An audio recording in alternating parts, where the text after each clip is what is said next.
Hello and welcome back to another Jet2 Guy video.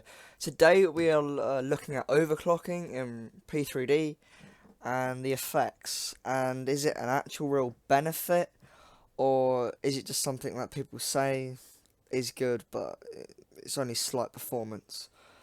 Before I get into this video, personally I do see an improvement, and in Flight Sim 5 to 6 FPS increase is good, but if you tell that to someone who's a gamer or whatever, they play like Black Ops or anything, they wouldn't really give a shit. It's 5 FPS. I mean, no, like who cares? But in Flight Sim, you all know that 5 FPS can mean the difference between smooth and not smooth. So I'll show you my settings before I get into it. I've already done a video on my settings. That's how I get smoothness. So you know I do run Flight Sim at 30 FPS with an external lock, and I've decided to do this video because I have got a new cooler. Now I was thinking of doing an installation video, but I decided not to because there's so many videos online, and I thought there's no really point. It'd just be awkward, and I have to take my cooler out again, and I honestly just couldn't be fucking bothered. So yeah. So I've got a Kraken X62 now, which is a water cooler. I've at the minute in Flight Sim I've got P3D clocked at the default gigahertz for my i5 8600K, but I'll show you what I normally have it clocked at, which is 5.1 gigahertz, and temps never go above 60, 70 degrees. At idle it's around 25 to 30. It's amazing. And it's quiet, like it's better than my old cooler. I had a Be Quiet Slim, an off-brand one. It was fine. I could run at 4.5 gigahertz. Temperature's going up to like 70 max, so it's decent. But this is great. I got this for 133 off Amazon, next day delivery. And I to clean it, I just used like what was it? What's this? Like fucking phone screen wipes or whatever. No, phone screen like cleaner, like you spray it on. People say you need isopropyl alcohol. It's kind of bullshit. You just use some kind of cleaning product. I did order some wipes and some thermal paste, just in case it didn't come with it. But the cooler didn't come with it, but it did. So that was great. Just stick it on, really. Screw it down. Right, so let's look at what the performance I'm getting at the minute. This is external view. Let's press F12 here. Currently I'm getting 28 30 FPS outside, and inside I'm getting 27, 29.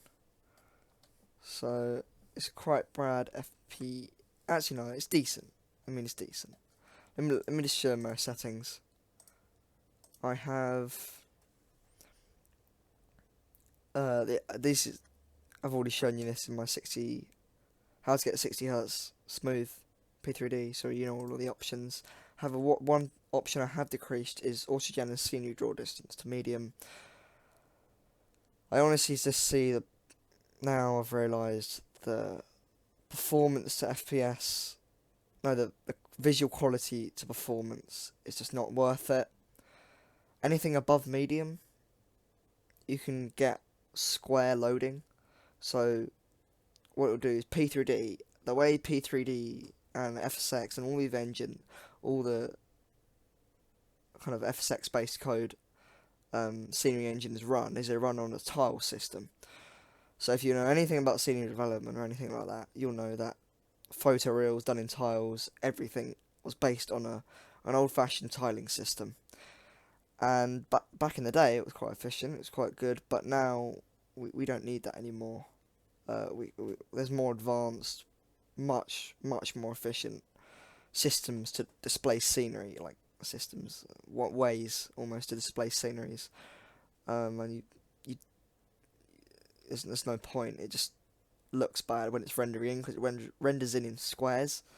If you set it above medium, so I don't really see a lot of difference. Just don't really care. Just set it to medium. Rather have 5-6 FPS more just from decreasing this to medium than put up with it. And lighting, weather, I haven't changed anything. My external add-ons, I'm running Environment Force, Sky Force. That's it, really. Yeah, my CPU is clocked at 4.2 to 4.3 megahertz. That's just literally stock default settings. So what I'm going to be doing now is actually switching to my phone to record the BIOS, how to overclock. And but just before I do that, I'll just explain what overclocking is. So overclocking can be done to the CPU and the GPU. It's mainly done with the CPU these days. That's normally where you see the most FPS benefit. You do see some slightly better GPU improvements, but it's not as great as CPU. And what it is your CPU is clocked at a certain frequency, so it can do that amount of frequency. So it can do 4,200 cycles of. So a cycle is like I think equations like calculations per second. So you can increase that to do more calculations, therefore higher FPS, faster scenery loading, etc. I mean, it's got all the benefits. It does have a few drawbacks though. As you need to increase the frequency of the CPU, what it's going to do is require more power. So you're going to have to increase the voltage. And increasing the voltage, well, you're gonna when you get the energy transfer, you're gonna get a lot more heat released. So you could easily get temperatures dangerously high if you don't have a sufficient cooler.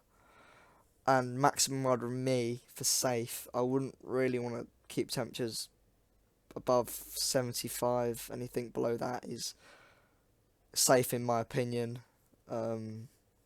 So yeah, that shouldn't damage the CPU.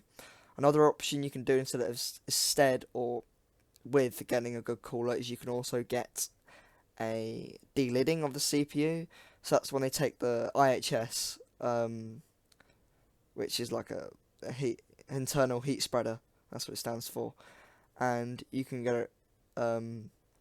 take that off, and then they replace like this thermal paste inside. So they delid it and put some new thermal paste instead of the crappy Intel one that Intel provides you with, and that decreases temperatures from things I've seen online. So I haven't personally tested it by over 20 degrees.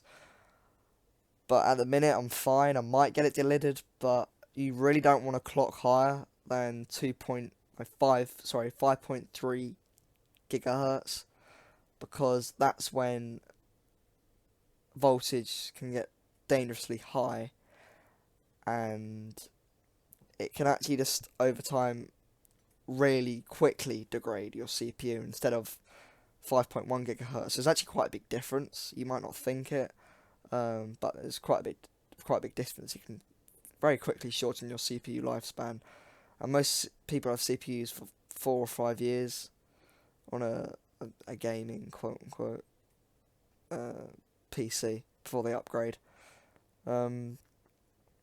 So yeah, I think I've covered pretty much everything to do with overclocking and CPUs.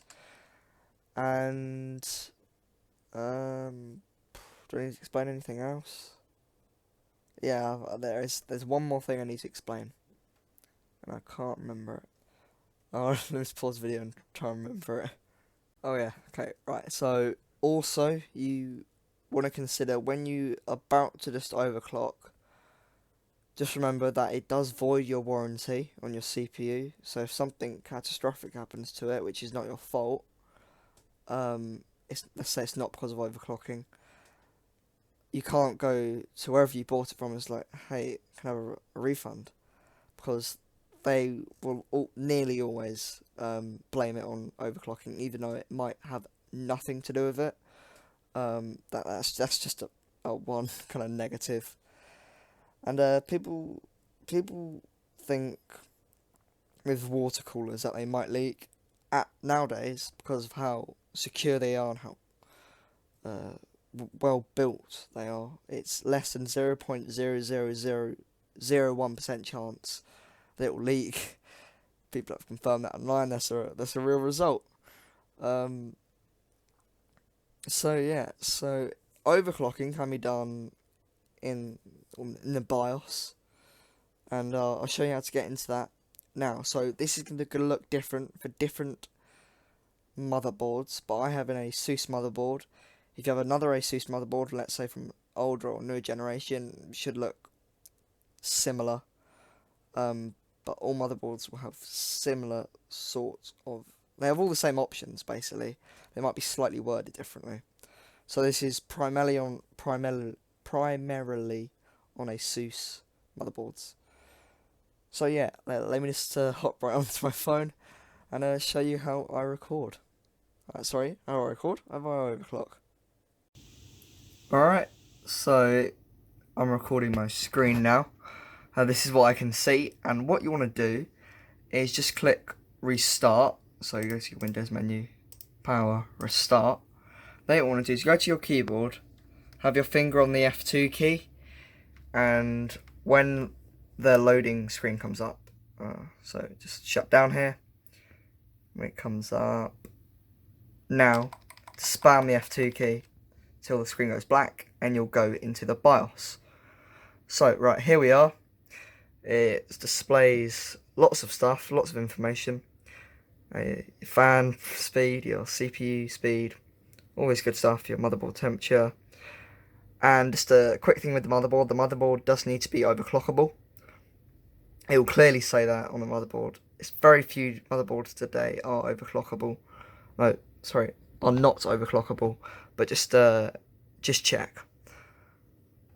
And right, so what you want to do here is just go to advanced mode here, bottom, and there's literally two things you need to do. So if you want to be able to test it to make sure it's stable at whatever frequency you're going to overclock it to, so I'm not overclock mine to 5.1 gigahertz, and Intel already provides a default option to quickly get you to 5 gigahertz. All you've got to do is go to AI Tweaker, load 5 gigahertz overclock profile, click it, OK. And that's it. You got 5 gigahertz on all cores. And I'll show you how to apply it in a minute. I'm going to just change this to 5.1 because I know my CPU can handle it. 5.1. And you shouldn't need to change the voltages. It should be fine. But do bear in mind, each CPU is created the same, but it has something called the silicon lottery. It's just a what do you call it? It's name for it. But all it is the same CPU. So you might have an i5-8600K next to another i5-8600K, and you can get a completely different overclock. Temperatures will be different, etc., etc. Even though it's the same manufactured CPU, it's unique. So that's just called the silicon lottery, and it literally is that. You might get a really shit CPU, you might get the best CPU. Overclock that's out there. That's just one thing to bear in mind. So if your friend has a CPU, you're never going to get the same frequency at them, same results at them. They're always going to be slightly different. But they're not going to be massively different, I wouldn't say. Right, so, yeah, voltages. Manual here. And that, actually, what it should have done. Let's go live, load 5 gigabytes profile, okay. Now, you don't need to worry about this now. This will do it all for you on the restart. Yep, so I'm set it to 5.1 gigahertz. And the last thing you want to change is AI Overclock Tuner to XMP. And yes, now this increases performance, I believe, in the RAM, which is great. And it's just an even more of a little performance boost. So let's make sure everything's okay. I think it is. Oh yeah, there you go. 1.35 volts. No, sorry, that's on the DRAM. So it's just the DRAM. So you clock that up to 1.35. That was automatically enabled when you select XMP. So once you've all done that, click Exit, click Save Changes and Reset, and you can go through all of them. These are all things it's changing here. All you do is click OK.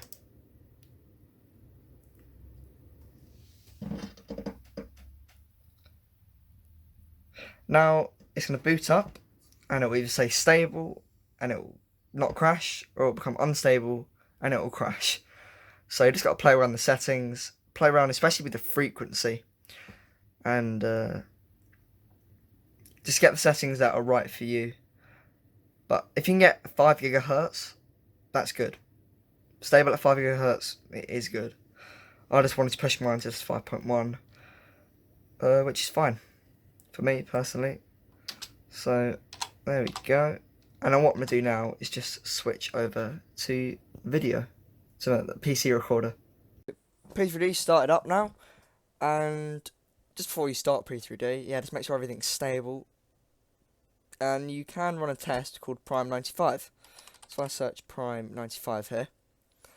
And before you click blend, just download it. Just search up on the internet, download it. Might leave it in the description, I don't know.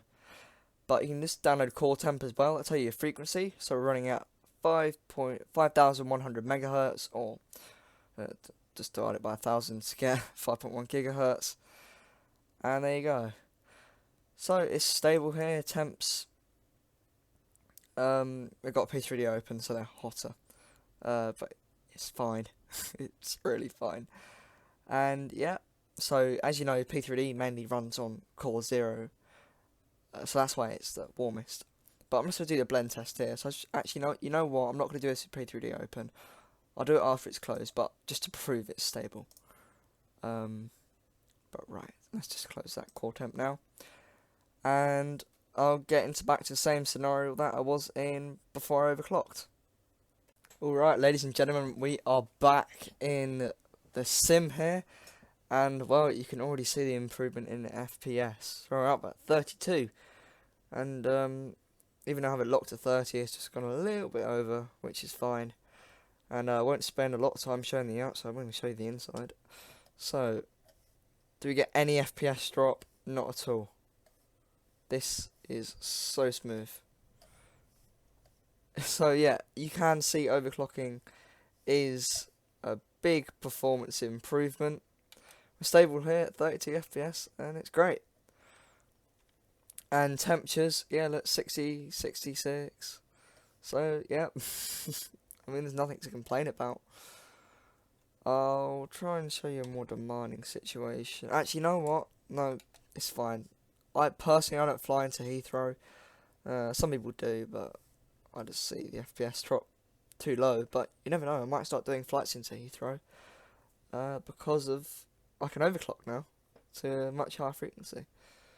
So I hope you enjoyed this briefish explanation on overclocking. I'm no expert at all. And sorry, the DRAM. The DRAM frequency means, so DRAM is RAM. So I think it stands for dedicated. Yeah, dedicated.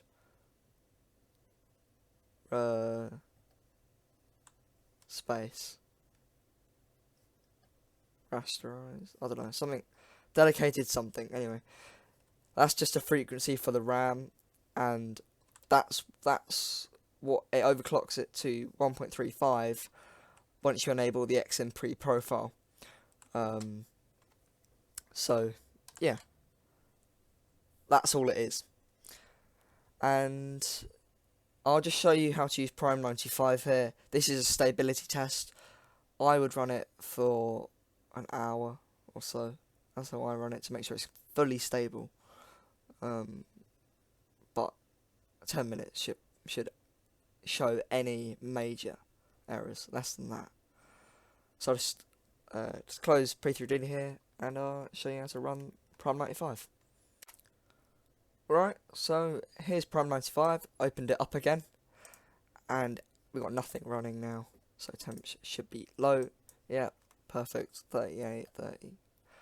As expected. Right, and now what we can do is go to was it torch test? Yes, so let's go to torch test and select blend. Now what your temperatures. So mine are pretty stable here. I think, which is good. And for a water cooler, the temps will spike at the beginning. It's just because you gotta let the water, transfer all its heat that it's carrying, and then dissipate it once it reaches to the radiator. But that takes a few minutes, like 5 or 6 minutes, unlike a fan cooler, which will dissipate the heat near instantly, basically. So temperature reaching 80 degrees at the minute. But give this 5 minutes and it will be stable. So I'll just pause and come back in 5 minutes. Alright guys, so I've left this software for a few minutes now. And actually, I think more than 5 minutes. Just come back to it. Just open up Cam. That's the software that comes with NZXT, basically. And you can see here my fan speed's running noticeably loud at 1,500, 600 RPM. But my temperature's staying below nearly 70 degrees. And my load's 90%, which is fine. 99, 90, 100% nearly on all cores. And look at those temps. I mean, this is how much of a great cooler this is. Alright, that's how to stress test, that's how to overclock, and that's how to see the performance increase, which I certainly have, of about 5-6 FPS, which is what I was expecting. And again, as I said at the start, that makes a huge difference in flight sim. Alright, thanks for watching this Jet2 Guy video, and I'll see you next time.